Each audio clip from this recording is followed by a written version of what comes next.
It's over in Chicago. It didn't feel this close. Didn't feel like a 6-point game. Bears, they scored 13 points. Their only touchdown came on a kickoff return by Cordero Patterson. Everything else, yikes. 2 field goals, that's it. You see the numbers there? They are UGLY. You ain't got no alibi. Allen Robinson had 4 catches early and basically 4 for 44, and then he had 2 catches for -1 yards the rest of the way. Nobody did anything offensively. As for the Vikings, Kirk Cousins, who was 0-9 on Monday Night Football, can't say he hasn't won there anymore. He wins, plays well, butts his head on 300 yards passing, 2 touchdowns. Even the interception wasn't his fault. Both of those touchdowns go to Adam Thielen. Justin Jefferson, the rookie out of LSU, 8 for $135 on 10 targets. And Dalvin Cook, you're going to need the jacuzzi after this one. 30 totes. Still didn't get to 100 yards. That's hard to believe. That's what a good job the Bears defense did to keep them in it because the offense just wasn't there for Chicago. Vikings have now won 3 in a row. Bears have now lost 4 in a row. Let's get our guys in with JJ. There he is, Scott Pioli, our 3-time Super Bowl champ. Scott, Kirk Cousins, 0-9 on Monday Night Football. Can't win on Monday Night Football. Can't win a playoff game. Did that last year. Couldn't do that.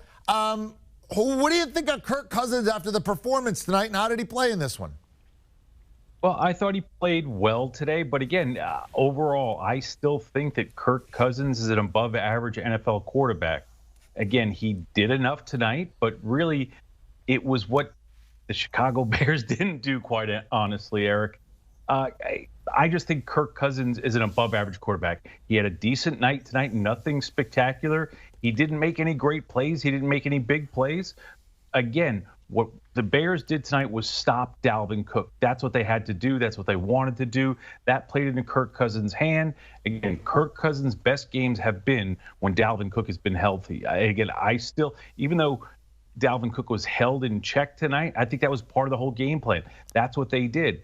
That actually freed Kirk Cousins up, and again, it was just an above-average performance. Again, not a bad performance. Is the lesson here, JJ, that if you're going to really commit all out to stopping Dalvin Cook, be forewarned, Kirk Cousins is above average and he can beat you or do enough? Or did you take a different message from this game? Yeah, I mean, listen, he still had that interception, that wasn't his fault. Kyle Rudolph still had that fumble. That was all Kyle Rudolph's fault, and it was a close one.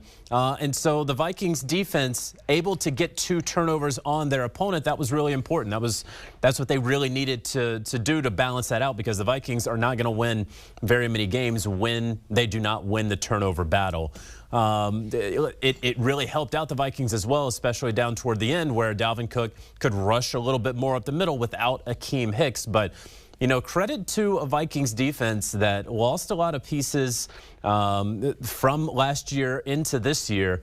I mean, we're talking about 4 straight 3-and-outs for the Chicago Bears. And Nick Foles didn't look good before his injury. Really concerning that he was carted off with that injury. Looked like a hip, maybe. We're going to figure that out. Still don't know what happened with Akeem Hicks, some type of lower body injury to Akeem Hicks.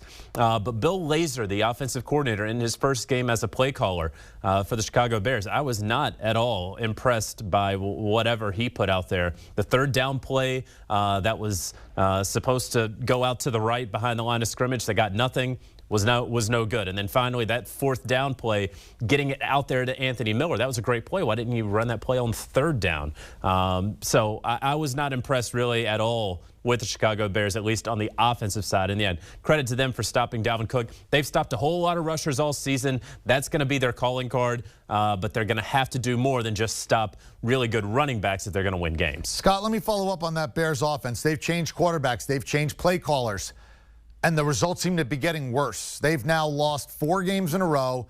They look completely inept. It felt like they could have played 15 quarters and they weren't going to get any offensive touchdowns here. They have a bye week coming up. And, if you got to circle the wagons, at Hallis Hall, what's the answer? Well, I don't think the answer is there right now. Their quarterback situation is bad, Eric. And I want to follow up. You asked the question earlier in terms of giving Kirk Cousins, how did I think he played?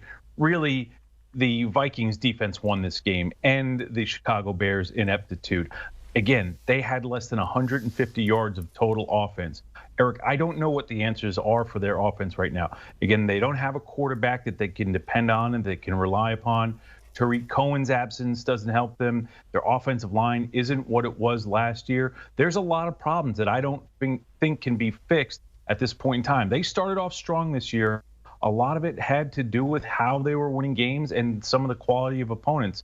But again, this is not a good Bears offense, and really it's dragging the whole team down. Again, their entire night tonight really had to do with special teams performance and how well the defense stopped Dalvin Cook. So when you talk about the Vikings defense winning the game, is it more the Vikings defense has made improvements, look good, starting to gel? Or was it more they didn't give up anything to a putrid offense that right now just doesn't have a lot of players other than Allen Robinson? Bingo. I think you got it, Eric. I seriously, it was a bad offense, and it's been a bad offensive performance, back to back to back. They're not a good team. But again, the Vikings defense, there's been a great deal of attrition to the Vikings defense. They're not 100%, but they did the things that they needed to do to keep things in check. Again, the most concerning player in the Bears offense right now is Cordarrelle Patterson. Now, he had a 104-yard kickoff return on the offense. He was their leading rusher tonight. He is the playmaker that they have on their offense that you have to stop. If you can stop him, you can pretty much stop the Bears' offense. Let me sort of carry the water here for the invested Bear fan and say, we're getting guys back in the offensive line, JJ. David Montgomery's going to come back. We have been able to run the football. We can go back to Mitch Trubisky if Foles is hurt. Other teams won't be able to do that. We do have Allen Robinson. We can use Cordarrelle Patterson in a lot of different ways. We have a defense that's not facing Dalvin Cook and Derrick Henry every week. And when they face mortal guys, they're really going to shine. This is fixable for us. You say what? I would say you're insane. All right. No, listen, they've now lost 4 straight. They go into a bye, and they're going to come out of the bye facing, congratulations, the Green Bay Packers. So they're going to be below 500 about in their next 60 minutes of football. They can go back to Mitch Trubisky, and if that shoulder checks out, he was week to week. I can't imagine that he's not going to be ready for the Packers. There's no chance they're going to be able to win any football games with Tyler Bray. I was actually stunned that he's still in the league. I found that out tonight. I didn't know that he was still in the league. Still, ever, whatever. Yeah, sure. I mean, that was really shocking. But, yeah, Nick Foles obviously getting carted off. The way that he was just motionless for a little while, you'd have to imagine he's not going to be able to play in a couple of weeks. So, yeah, then you make the move back to Trubisky, who should be healthy, who has been week to week these last 2 weeks. And it's just not going to matter because the defense is good, but not elite. They can keep you in games, and we saw it early on in the season, but they were getting lucky with the turnovers. And, again, they have to win the turnover battle if they're going to win football games. And we know Mitch Trubisky likes to give the other team the football. All right, I tried to give the impassioned plea there, and it was falling on deaf ears. I did my best, right? It was really That's good. All I got. We got a bye week coming up. We're going to get healthy. We're getting offensive linemen back. We got to run by running coming back. We can go to different quarter. And you're like, yeah, you're insane. All right, now it's my turn to give you the impassioned plea here. I'm the Minnesota Vikings. We now won again. We were clearly the better team. You could see our rookie wideout is a real player. Thielen is going to have that role where he can catch touchdowns. We're going to get Irv Smith back. Dalvin Cook is an absolute beast. Our defense is starting to gel. Our schedule is really easy the next 3 weeks when you look at what we have and who we are. Guess what? Maybe we're a playoff team. Scott, can you feel better about us making the playoffs now than you did when the night began? Well, Eric, I said before the game, I thought that they have a chance to sneak in and backdoor into the playoffs with that extra spot as long as Dalvin Cook stays healthy. What they can't have is some of the other offensive problems that they had. They can't have, Rudolph turning the ball over, fumbling, and then also making other mistakes, the holding penalties. Those are the things they can't afford to do. Their defense is in tough shape, but they're playing solid enough defense. They're playing sound fundamental defense right now, sound fundamental offense with a couple of glitches here and there. if they clean some of that stuff up, Eric, and they keep Dalvin Cook upright, I do believe that they have a chance to backdoor into the playoffs. Why do I feel like Lloyd Christmas and Dumb and Dumber when you're giving me, so you're telling me there's a chance? Like, I read you. All right. How about you? You're going to, I mean, there's a chance. There's a chance. Are you going to give me a little more than that? We saw, what is it? Jacksonville, Dallas, and Carolina. The next 3 weeks, they're going to be solid favorites in all three of those games. And all of a sudden, you may look up and they might be 7-5, while the people in the NFC West all have to play each other. So Rams and Arizona have to play twice. Rams have to play Seattle again. Seattle and Arizona play this week. They all can't win when they all play each other. No, you're right. They could very well go from 1-5 to 7-5, and then you look at, let's just even take Seattle and Arizona, who are going to go into that game both at 6-3. So one's going to come out at 6-4 and be on the 6 or 7 line. And then you're just looking at the Vikings as they continue to move up. And yeah, the schedule does break that way very nicely for the Vikings at that point. But then you just got to look into December as well, because the Vikings are gonna have a tough go of it after they have that nice soft November as they're feasting at Thanksgiving. Coming out of it, they got the Bucs, then they're gonna have the Bears again. Then they have the Saints and the Lions. So I'm not picking them against the Bucs or the Saints. Well, what if it's Saints without Drew Brees still? Just saying. We should have him back at that point, but even though I still think that this is a Saints team that can look a lot like last year with Teddy Bridgewater with Jameis Winston, so long as they scheme that he's not throwing the ball 20+ yards down the field 7 times a game. All right, I get and so when you do that, we're talking about a 9-7 Vikings team, and I don't know if they're getting in the playoffs at that point. Maybe so. Maybe so. All right, so it's going to be a lot interesting. Hey, if you're a fan of the purple, you're like, extra playoff team this year, maybe more if we ever had it. So why not us? Let's just play them week to week. Gentlemen, excellent analysis on the game. Scott, thank you very much. Certainly appreciate it, bud. Thank you, Eric. All right, so here's what you have, notable week. And I'm talking like you got good teams that have to play each other, especially in that NFC West. Seattle says we got to get even with Arizona. Buffalo won't get that chance. Green Bay going to Indy. Green Bay is not favored this week, just so you know. And look at the Rams. They have to go to Tampa. Somebody's got to lose that game. And in the AFC on CBS, Tennessee and Baltimore. Remember last year, Tennessee smashed Baltimore in that building in Charm City in the playoffs when Baltimore was the 1 seed. We'll see if the Ravens get up off the mat after losing to the Patriots. All right. This looks good, right? Sure, Justin Jefferson ate for $135, 10 targets. Sure, Kyle Rudolph, there's no Herb Smith. He stepped up nicely, 4 for 63. Adam Thielen caught 2 touchdowns for you. Kirk Cousins, 292, couple of touchdowns. Dalvin Cook, over 100 total yards. I mean, not the usual craziness from him, but did give you over 100 total yards. Nice job, Minnesota. And then we have the Bears. Cover the eyes of small children. This is not good. Oof. This is UGLY. You ain't got no alibi. Again, Allen Robinson had 4 for 44 yards at half. He had 2 catches for -1 yards in the second half. -1 yards. Nobody else did anything. They didn't have an offensive touchdown. The only touchdown was Cordero Patterson. So when you see those fantasy points again, it says total time. I mean, special teams, I guess he gives you the 6 points here, depending upon how you score, which is why points is always a little weird, because it's about how you score.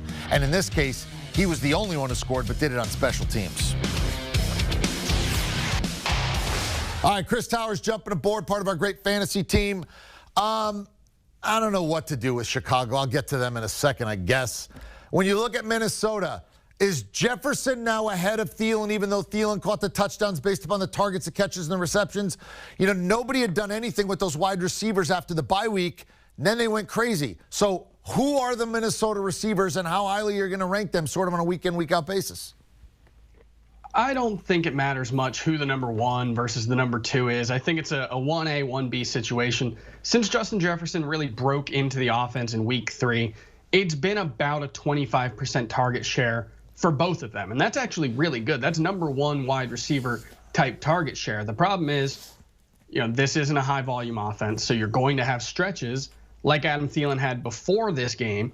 You know, he had like, I think it was 18 targets in 3 games. And it was still a 26% target rate. The problem was the Vikings just weren't throwing the ball. So there's a very highly concentrated target share between those 2 guys. I don't think one has the edge. They're both kind of big play or touchdown dependent, but both also have really good skills for that kind of profile. So moving forward, I think you throw them in that touchdown or bust category as number 2 wide receivers. Probably guys whose upside makes you want to start them, and you just have to live with the occasional down week that's going to happen. All right, Allen Robinson is excused from this conversation. I'll put all the other Bears on the line. All right, and we're going to just say run, like it is an old college basketball practice. Start doing it. Touch the line back, half court back, 3 quarters back. All that. Yeah. You guys need to be punished. Is there anybody else in the Bears you want any part of other than Allen Robinson? Anthony Miller and Darnell Mooney are interesting in a different offense. I think both could be fantasy relevant, but the problem is, I actually think Mitchell Trubisky, if he's healthy enough to play, he wasn't active today with the shoulder injury.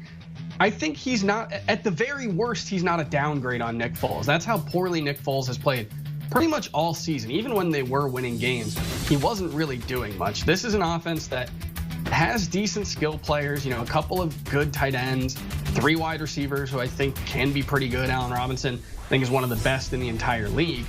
The problem is it's a bad quarterback situation, and the scheme doesn't seem to be helping make up for that. The one guy outside of Allen Robinson, I would say, there's 2 guys who are probably going to be must-start options moving forward. Neither of them is particularly exciting, but it's Jimmy Graham, just because, God, there's nobody at tight end. It's like the worst year I've ever seen at tight end. There's like Travis Kelce and then nobody you can rely on. So Jimmy Graham, look, he might score a touchdown. He might get 60 yards in a game. That's enough to make him like a borderline top 8 tight end. And then David Montgomery. Once he's healthy, once he returns from the concussion, we didn't see any of the running backs step up in Chicago today. So I think that helps his case moving forward. And when he comes back, it's not a great offense. It's one of the worst offenses in the league. I don't think he's a difference maker, but when you're getting 16, 18, 20 carries every game, and you're getting 4 or 5 targets like he was before the injury, you're going to be a must-start fantasy running back by default. There's just not a lot of guys who have that kind of workload. So again, not exciting. This is a very unexciting offense, but David Montgomery, Jimmy Graham, probably guys you're keeping in your lineup when they're healthy. You put about as happy a face as you possibly can. I mean, interesting in a different offense. Not as terrible as the guy he's replacing. When he comes back from a major concussion, perhaps he could be. You did a good job selling that. Thank you very much. Appreciate it, Chris. Thank you. Chris, part of our great fantasy football crew.